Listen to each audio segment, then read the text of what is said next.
आजची जी ही कार्यशाळा आहे, ही कार्यशाळा शाळा पूर्वतयारी आणि मान्सून पूर्वतयारी यासाठी आयोजित करण्यात आली आहे. आपल्या खऱ्या कार्यक्रमाला या ठिकाणी आता आपण सुरुवात करू.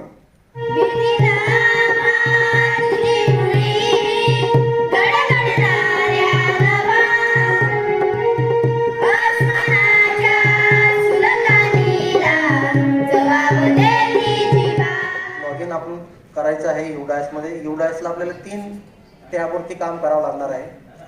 या कार्यक्रमासाठी उपस्थित असलेले शिक्षण विभागाचे प्रमुख, आमचे सर्वांचे मार्गदर्शक पाटील साहेब यांचं शाब्दिक स्वरूपात या ठिकाणी 9 टाळ्या वाजवून आपण या ठिकाणी स्वागत करायचं आहे. अशा प्रकारे या ठिकाणी शैक्षणिक वर्ष 2024 ची या ठिकाणी सुरुवात झालेली आहे आणि या सुरुवातीच्याच दिवसाला या ठिकाणी माननीय प्रशासक अधिकारी यांना या शैक्षणिक वर्षात ज्या अपेक्षित काही गोष्टी आहेत त्याविषयी मार्गदर्शन ते आपल्याला या ठिकाणी करणार आहेत. सुरुवातीला सांगतो, मी तुमचा जास्त वेळ घेणार नाही. साधारणतः 3-3.5 तासात आपण ही मीटिंग संपूया. आजच्या या शाळा पूर्वतयारी शैक्षणिक वर्ष 2024-25 च्या निमित्ताने माझे सहकारी सर्व केंद्र प्रमुख, ज्यांच्या प्रशासकीय स्किलवर संपूर्ण शाळा चालतात, ज्यांच्या प्रशासकीय नेतृत्वावर हे खऱ्या अर्थाने शैक्षणिक कार्य सुरू असतं, असे माझे सर्व कार्यप्रवण असे मुख्याध्यापक, सर्वांना या शैक्षणिक वर्षाच्या पूर्वाधाला मी शुभेच्छा देतो आणि सर्वांना अतिशय हृदयापासून नमस्ते. तुम्ही म्हटले नाही नमस्ते. मी नेहमीप्रमाणे आपल्याला सांगत असतो की तुमच्या सर्वांमध्ये एक विशिष्ट प्रकारची चेतना आहे आणि ती माझ्यामध्ये सुद्धा आहे आणि म्हणून एका चेतनेपासून दुसऱ्या चेतनेला नतमस्तक होणं हे काही वाईट नाही. त्याच्यातून आपला जो षडरिपू पैकी अहंकार असतो, अहंकार नावाचा एक थोडासा वाईट, ज्याला आपण म्हणतो अवगुण म्हणूया, त्याला गुण म्हणता येणार नाही, आणि म्हणून आपण तो अहंकार घालवण्यासाठी दररोज आपल्या जवळच्या किंवा अनोळखी व्यक्तींना सुद्धा नमस्ते केलं पाहिजे. ही भावना प्रत्येकामध्ये असली पाहिजे. आणि तुम्ही तर सर्व शिक्षक आहात, आपण एकमेकांना शालेय काम सुरू करण्यापूर्वी नमस्ते केलं पाहिजे. आणि म्हणून मंदिरामध्ये सुद्धा किंवा अगदी मस्जिदचं किंवा चर्चचं उदाहरण जर घ्यायचं झालं, मंदिराचा दरवाजा हा छोटा केलेला असतो. म्हणजे किती श्रीमंत किंवा अहंकारी माणूस असला तर तो परमेश्वराजवळ किमान वाकला पाहिजे, त्याने नतमस्तक झालं पाहिजे, अशी भावना असते त्याच्या पाठीमागे, अशी श्रद्धा असते. आणि मग नेहमीप्रमाणे हा मंत्र पहिला लक्षात ठेवल्यानंतर दुसरा मंत्र आपला माहिती आहे सर्वांना, मी सारखं रिपीट करतो कारण हे आता सुटीमध्ये तुम्ही फिरून आलेत वेगवेगळ्या ठिकाणी, आहे की नाही. विस्मरण हा माणसाचा गुण म्हणा किंवा अवगुण म्हणा, तर हे आपल्याला रिपीट करावं लागतं सारखं. आता ही मीटिंग मधले विषय काही तुम्हाला परिचित नाही असं नाही, परंतु मानवी स्वभाव आहे की आपण बऱ्याच गोष्टी विसरून जातो. म्हणून हे रिपिटेशन महत्त्वाचं असतं. जीवनामध्ये पुनरावृत्ती एखाद्या गोष्टीची करणं आवश्यक आहे. सर्वत्र सुखिनी संतु, म्हणजे या विश्वामध्ये जे जे घटक असतील, निर्जीव सजीव, या सर्वांचं कल्याण झालं पाहिजे अशी भावना प्रत्येक व्यक्तीमध्ये निर्माण झाली पाहिजे. आणि अशी भावना जेव्हा आपल्या सर्वांच्या मनामध्ये निर्माण होईल तेव्हा खऱ्या अर्थाने आपण जागृत अवस्थेमध्ये आहोत असं समजायला हरकत नाही. मी हे का सांगतोय आहे तुम्हाला पुढे लक्षात येईल की साहेब हे का सांगतायत आपल्याला. मी परिस्थिती निर्माण करतोय. जगण्याच्या प्रत्येक क्षणाला आयुष्य आपल्याला विचारत असतं, का रे बाळा जन्माला का आला. हो की नाही. आपण जन्माला का आलो आपण अंतर्मनाला विचारलं पाहिजे की जे छोटंसं आयुष्य आहे या आयुष्यामध्ये भरभरीत असं काम किंवा कर्तृत्व आपल्याला करायचं आहे. आणि ज्या दिवशी आपल्याला हा प्रश्न पडेल की आपण जन्माला का आलो, जे आपण उठतो बसतो खेळतो आहे की नाही. अपयश आलं तर थोडंसं वाईट वाटतं, यश आलं तर थोडंसं हुरळून जातो. ह्या सर्व गोष्टी नेमकं काय प्रकरण काय हा माजरा. तर ज्या दिवशी आपल्याला हा स्वतःला प्रश्न पडेल त्या दिवशी समजून जायचं की आपल्याला जाग आलेली आहे. आणि यालाच संस्कृतमध्ये किंवा तुम्ही सगळे जण माझ्यापेक्षा जास्त वाचक आहात, आपण सर्वांनी ग्रंथ पुस्तकं वाचले. हे ज्या दिवशी आपल्याला प्रश्न पडतो त्या दिवशी कोहमकडे सुरुवात. कोहम म्हणजे मी कोण आहे. आणि ज्या दिवशी हा आपल्याला प्रश्न पडतो तर निश्चितपणाने कोहम कडून आपली सुरुवात जी असते प्रवासाची ती सोहमकडे जाते. आमचे बऱ्याच शिक्षक बांधवांचं वाचन आहे. मी जेव्हा शाळेमध्ये व्हिजिटला गेलो तर माझ्या लक्षात आलं की खूप चांगले आपले शिक्षक आहे की त्यांचं चांगलं वाचन आहे. आणि मग हे सोहम म्हणजे नेमकं काय तर या विश्वामध्ये जे काही एकमेव चैतन्य आहे, सोहम म्हणजे विश्व घडवणारे एकमेव चैतन्य, आणि ते तुम्ही स्वतः आहात. म्हणजे तुमच्यामध्ये मी सुरुवातीलाच म्हटलं तुमच्या चैतन्याला मी नमस्कार केला. आपल्यामध्ये चैतन्य आहे, ते चैतन्य आपण व्यवस्थितपणे सातत्याने ते जीवित ठेवायचं आहे. ते मृत अवस्थेमध्ये जाऊ द्यायचं नाही. काही जिवंतपणे असलेले लोक मेल्यासारखी वागतात, म्हणजे त्यांना काही देणे घेणं नसतं. परंतु आपण एक विशिष्ट क्षेत्रामध्ये काम करत आहोत, ज्याला आपण शिक्षण क्षेत्र म्हणतो. या शिक्षण क्षेत्रामध्ये काम करणारा प्रत्येक घटक हा जागृत असला पाहिजे, तो चैतन्यशील असला पाहिजे. आणि तुम्ही ते सर्व आहात. म्हणजे परिवर्तन करायचं असेल तर शिक्षकाने प्रथम त्याच्यामध्ये चैतन्य असलं पाहिजे. आणि म्हणून मी तुम्हाला हे सगळं कोहम पासून तर सोहम पर्यंत, आणि हे सगळं आपल्या गीतेमध्ये, रामायण महाभारतामध्ये अनेक उदाहरण आहेत, उपनिषदांमध्ये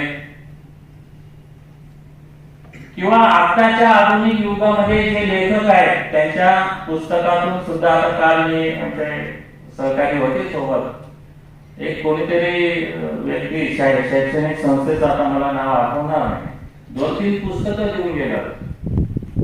तर त्याच्यामध्ये मी सहज असं बघितलं तर ह्या सगळ्या गोष्टी त्याच्यामध्ये होत्या की माणूस जन्माला का येतो, जन्माला आल्यानंतर त्याने या पृथ्वी तलावावर काय केलं पाहिजे, कोणतं कर्तृत्व केलं पाहिजे, या सर्व गोष्टींचा उहापोह त्या पुस्तकामध्ये केलेला मला दिसला.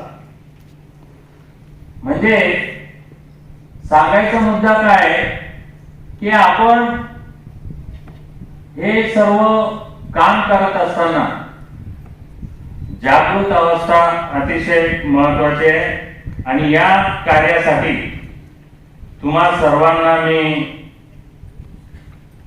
शुभेच्छा देतो. त्या शुभेच्छा सदा सर्व का आहेत माझ्या सर्वांना.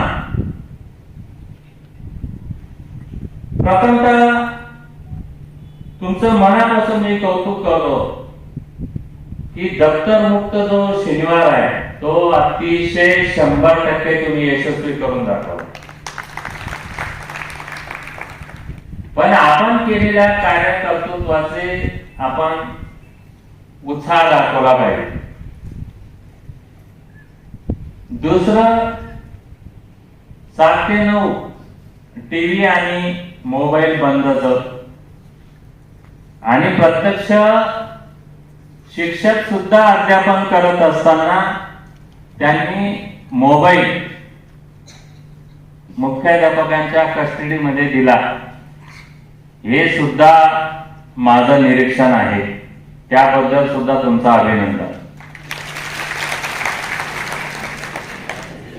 अतिशय कौतुकास्पद आहे. पण हरकत नाही, या वर्षापासून निश्चितपणाने हा उपक्रम सुद्धा तुम्ही हिरिरीने भाग घेऊन 100% यशस्वी करा. आणि मला सांगायला आनंद वाटेल, आपली सगळी यंत्रणा, मी मुख्यमंत्री माझी शाळा सुंदर शाळा या उपक्रम अंतर्गत नाशिक महानगरपालिकेच्या 4 शाळांना बक्षीस मिळालं. आणि नुसतं बक्षीस मिळालं नाही, पुढे जाऊन ऐका, महाराष्ट्रातली पहिली महानगरपालिका आहे की त्यांना 4 शाळांना बक्षीस मिळालं. येत्या शैक्षणिक वर्षापासून आपल्याला ही संख्या 4 ते 8 किंवा 10 अशी करायची आहे. हा माझा संकल्प आहे. आणि या संकल्पामध्ये तुम्ही सर्वजण भाग घेणार आहात. आमची स्मार्ट स्कूलची टीम सुद्धा आपल्या सोबत आहे आणि ते रात्रंदिवस काम करतायत, तुम्हाला त्या गोष्टीसाठी परिपूर्ण असं सहकार्य करते. एखादा आपण जर संकल्प निश्चित केला, आपल्या मनाशी नीट विचार केला, त्याचा ठरवलं, एखादी बीने जर ठरवलं की ती खडकात सुद्धा उतरते. बघा, उतरते की नाही. पाण्याचा प्रवाह बघा, त्याला काही दिशा नसते, परंतु ते त्याचा गुणधर्म असतो, ते वाहने. त्याने संकल्प केलेला आहे की आपल्याला वाहायचं आहे. बीने संकल्प केलेला आहे की आपल्याला रुजायचं आहे आणि उगवायचं आहे. तसं आपण एखाद्या गोष्टीचा संकल्प केला तर मला खात्री आहे की ती गोष्ट आपण परिपूर्ण 100% यशस्वी करून दाखवला. आणि महानगरपालिकेच्या शिक्षकांमध्ये तर एक वेगळी प्रकारची ऊर्जा आहे. त्यांनी एकदाच ठरवलं की ते चांगल्या पद्धतीचं काम करू शकतात, हे दाखवून दिलं गेल्या वर्षाने. म्हणजे तुम्हाला आश्चर्य वाटेल, मी माझ्या 25 वर्षाच्या सेवेमध्ये एवढे उत्साही आणि कार्यप्रवण शिक्षक पाहिले नाही. आता हे तुम्ही म्हणाल आमच्या तोंडावर स्तुती करताय, पण तुम्ही पश्चात विचारून घ्या.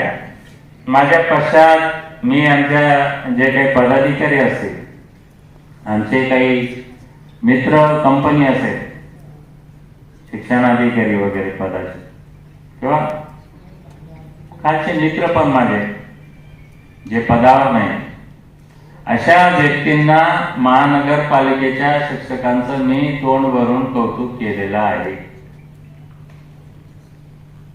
आणि ती खरीच गोष्ट आहे. पण तुम्ही एकदा ठरवलं पाहिजे एकदा ठरवलं की तुम्ही ते काम करताय. थोडंफार 19-20 असतं. प्रत्येकाला प्रत्येक विषयामध्ये गती नसते, है की नाही? प्रत्येक विषयामध्ये प्रत्येकाला 100% गती नसते. कोणी फास्ट पळणारा असतो, कोणी मध्यम त्याचा वेग असतो, कोणी स्लो असतो. परंतु सर्व शिक्षक हे गुणी आहेत. विशिष्ट प्रकारे त्यांच्यामध्ये स्किल आहे, हे पण माझ्या लक्षात आलं. आणि या वर्षी सुद्धा आपल्याला व्यवस्थितपणे हे काम करायचं आहे. खऱ्या अर्थाने तुम्ही शब्दांनी ज्ञान वाढवणारे लोक आहात. जगण्यातून जीवन घडवणारे तुम्ही लोक आहात. मूल्यातून तत्व तुम्ही शिकवतात विद्यार्थ्यांना. आणि सर्वात महत्वाचं म्हणजे या समाजाला तुम्ही दिशा दाखवणारे आहात. आपल्या महानगरपालिकेच्या विद्यार्थ्यांचा जर विचार केला तर हे सर्वसामान्य विद्यार्थी आहेत आणि त्याच्यासाठी तुम्ही लढत आहात रात्रंदिवस. आणि मला सांगायला पुन्हा आनंद वाटतो की तुम्ही हे कार्यकौशल्य दाखवल्यामुळे आपल्याकडे जवळजवळ 1900 विद्यार्थ्यांची वाढ झाली.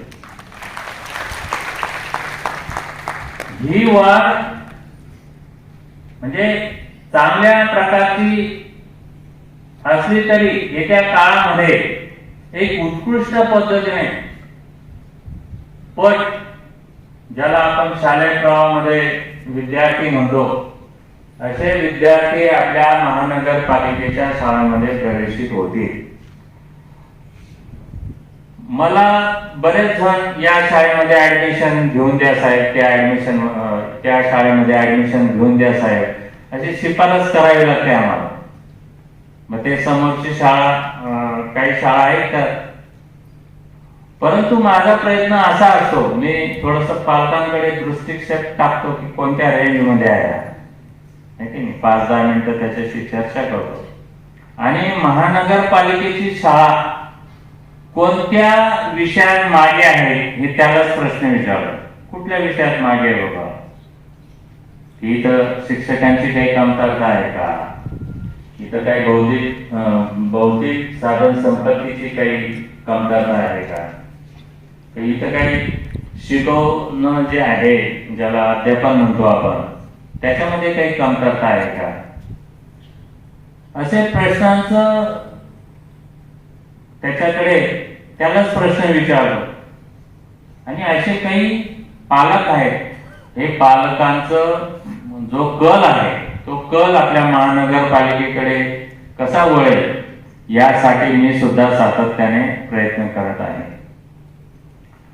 आणि शिक्षक म्हणून तुम्ही सुद्धा अहोरात्र प्रयत्न करत आहात याची मला शाश्वती आहे. मला त्याचा अनुभव आलेला आहे. हे सुद्धा अतिशय तुम्ही उत्कृष्ट काम करत आहात.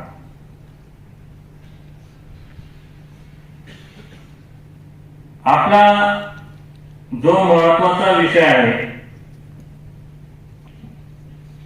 तो म्हणजे शाळा पूर्वतयारी.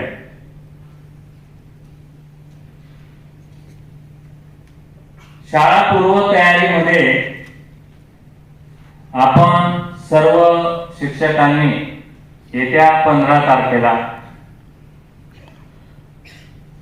शाळा प्रवेश उत्सव करायचा आहे. तो याआधी आपण केलेला आहे. आणि असा शालेय प्रवेश उत्सव महाराष्ट्रामध्ये कुठेही झालेला नाही, असा आपण केलेला आहे. पण तो 15 तारखेला सुद्धा आपल्याला रिपीट करायचा आहे. आणि जे 6 ते 14 वयोगटातील विद्यार्थी असतील त्या विद्यार्थ्यांना आपण शाळेमध्ये प्रवेशित करायचा आहे. मग वेगवेगळ्या शाळांनी, मला कौतुक वाटतं त्या शाळांचं की बैलगाडीवरून त्यांनी ते सगळं प्रदर्शन केलं. काहींनी आधुनिक युगातली कुठली गाडी होती ती, स्कोडा, आणि ते काय असतं ते वरच सनरूफ, ते मला येत नाही ना, ते सुद्धा, त्याचं सुद्धा आयोजन काही शाळांनी केलं. अजून काय केलं होतं आपण नाविन्यपूर्ण? ट्रॅक्टर. शेतकऱ्याचं वाहन आहे खरं अर्थाने. ट्रॅक्टरवरून सुद्धा काही लोकांनी उत्साह दाखवला. आणि अशा अनेक नाविन्यपूर्ण ज्या कल्पना आहेत त्या कल्पनांचा वापर करून आपण समाजामध्ये एक चांगलं अनुकूल वातावरण करायचं आहे, शैक्षणिक वातावरण तयार करायचं आहे, जेणेकरून या समाजामध्ये शिक्षणाविषयीची जागृती निर्माण होईल. 100% उपस्थिती पण दाखवायची आपण आणि 100% पटनोंदणी, म्हणजे जे या शिक्षणापासून वंचित आहे, ज्यांना शिक्षणाचं आवड नाही परंतु खऱ्या अर्थाने त्यांना शिक्षण देणं गरजेचं आहे, अशा घटकाला, अशा विद्यार्थ्यांना आपण शालेय प्रवाहामध्ये आणायचं आहे. कारण एक शाळा चांगलं जर काम करत असेल तर 100 तुरुंग बंद होत असतात असं म्हणतात. डॉक्टर बाबासाहेब आंबेडकरांनी म्हटलेलं आहे. म्हणजे शिक्षणाचं एवढं महत्व आहे आणि हे शिक्षकच करू शकताय. ही वातावरण निर्मिती आपण सर्व शिक्षकांनी करायचं आहे. कारण शिक्षणातून बऱ्याच समस्या सुटत असतात, पण खऱ्या अर्थाने शिक्षकांमध्ये हृदयाची व्याकुळता असली पाहिजे. पोटतिडकी म्हणतो ना आपण गावठी भाषेमध्ये, पोटतिडकीने काम करतो, ते त्याला शुद्ध मराठीमध्ये आपण म्हणूया हृदयाची व्याकुळता. ज्यांच्याकडे ही हृदयाची व्याकुळता असेल, म्हणजे ज्या शिक्षकाकडे, तो निश्चितपणाने आपल्याकडे जो विद्यार्थी आहे त्याचं जीवन घडवल्याशिवाय तो सोडणार नाही. आणि ही हृदयाची व्याकुळता तुम्हाला संतांमध्ये दिसून येते. तुम्ही जर संतांचं चरित्र वाचलं तर ती व्याकुळता संतांमध्ये आपल्याला दिसून येईल, आपण जर कधी चरित्र वाचलं त्यांचं तर. मग तुम्ही सुद्धा आधुनिक काळातले संत आहात, ज्यांच्याकडे हृदयाची व्याकुळता आहे. ते संत तुकाराम महाराजांचं उदाहरण जर द्यायचं झालं तर महाजनकीची कागदपत्र त्यांनी इंद्रायणीच्या डोळ्यामध्ये फेकून दिली. वाचलाय का कोणी तुम्ही? किती वेळात फेकली ती? माणूस, तुम्ही आपण जेवढा श्वास घ्यायला वेळ लागतोय तेवढ्या वेळेमध्ये ते त्यांनी ती महाजनकी, म्हणजे त्यांच्याकडून लोकांनी कर्ज वगैरे घेतलेले होते, माहिती आहे ना तुम्हाला? तर ती सगळी कागदपत्र त्यांच्याकडे होती, म्हणजे वडिलोपार्जित होती त्यांच्याकडे. ती एका क्षणामध्ये त्यांनी इंद्रायणीच्या डोळ्यामध्ये फेकून दिली. म्हणजे मी असं म्हणतो, जगामध्ये या कर्ज घेणाऱ्यांचं, जे कर्ज माफ करणाऱ्यांचं जे विद्यापीठ म्हणूया ते संत तुकाराम महाराज होते. कोणत्याही प्रकारचं त्यांनी जाहिरात केली नाही, कोणत्याही प्रकारचा फ्लेक्स लावला नाही. एका क्षणामध्ये त्यांनी ती कागदपत्र फेकून लोकांना कर्जमुक्त केलं होतं, आहे की नाही? आता आपली आजची परिस्थिती पाहतो आपण, काय आहे शेतकऱ्यांची किंवा ज्यांच्यावर कर्ज आहे त्यांचं कर्ज माफ करायचं असेल तर किती कालावधी लागतो. थोडस कर्ज माफ होतं, परंतु त्याला किती कालावधी, किती प्रोसिजर असते. म्हणून मी संत तुकारामांचं मुद्दाम या ठिकाणी उदाहरण दिलं की त्यांच्याकडे हृदयाची व्याकुळता होती. मी हे उदाहरण कशासाठी दिलं की जर शिक्षकांमध्ये विद्यार्थ्यांच्या प्रती विद्यार्थ्यांच्या भावना, विद्यार्थ्याचं हृदयाशी जर संवाद झाला तर खऱ्या अर्थाने शिक्षकाकडून त्या विद्यार्थ्याचं जीवन निश्चितपणाने चांगल्या पद्धतीने घडल्याशिवाय राहणार नाही. आणि हे काम आपण सर्व शिक्षकांनी या ठिकाणी करायचं आहे. त्याच्यानंतर शाळा पूर्वतयारी झाल्यानंतर प्रत्यक्ष विद्यार्थी आल्यानंतर त्यांना 100% उपस्थित ठेवण्याची जबाबदारी आपल्या सर्व शिक्षकांची आहे. आणि नुसतं उपस्थित ठेवायची नाही तर त्यांना दर्जेदार शिक्षण देण्याची जबाबदारी आपली सर्व शिक्षकांची आहे. दर्जेदार शिक्षण देत असताना, त्याची सुरुवात करत असताना मग तुम्हाला वार्षिक नियोजन, घटक नियोजन, त्यासाठी ज्या ज्या युक्त्या कृत्या करता येतील ते आधी करावं लागणार आहे. त्याचं प्लॅनिंग तुम्हाला कागदावर उतरावं लागणार आहे. तर तुम्ही दर्जेदार शिक्षण देऊ शकता. नाही तर मग ती दिशाहीन भरकटलेली होडी असते ना समुद्रामध्ये, तिला कुठल्याही प्रकारची दिशा नसते, ती भरकटत जाते. आणि भरकटत त्या ते जहाज किंवा ती होडी पाण्यामध्ये डुबते, त्याला जर दिशा नसते तर. तसा आपल्या बाबतीत होता कामा नये. दर्जेदार शिक्षण म्हणजे दर्जेदार शिक्षणच दिलं पाहिजे. माहिती देणं म्हणजे दर्जेदार शिक्षण नाही. मी मागेही तुम्हाला म्हटलं होतं, एका मुख्याध्यापकांची शिक्षकांची काहीतरी मीटिंग मध्ये मी म्हटलंय की माहिती तर विद्यार्थी कुठूनही काढून घेतील. हो, समजा नाशिकची माहिती त्यांना पाहिजे असेल, नाशिक जिल्ह्यामध्ये काय काय आहे, कोणत्या दिशेला काय आहे, ते इंटरनेटवरून भरकन माहिती समजून घेतील. पण त्याच्याही पलीकडे जाऊन खऱ्या अर्थाने तुम्हाला काही स्किल विद्यार्थ्यांमध्ये निर्माण करावी लागणार. त्याच्यासाठी तुमची गरज आहे. आपल्याकडे आता स्मार्ट स्कूल सुद्धा आहे, त्याच्यावर तुम्ही त्या विद्यार्थ्यांना वेगवेगळ्या प्रकारचे अनुभव देऊ शकता.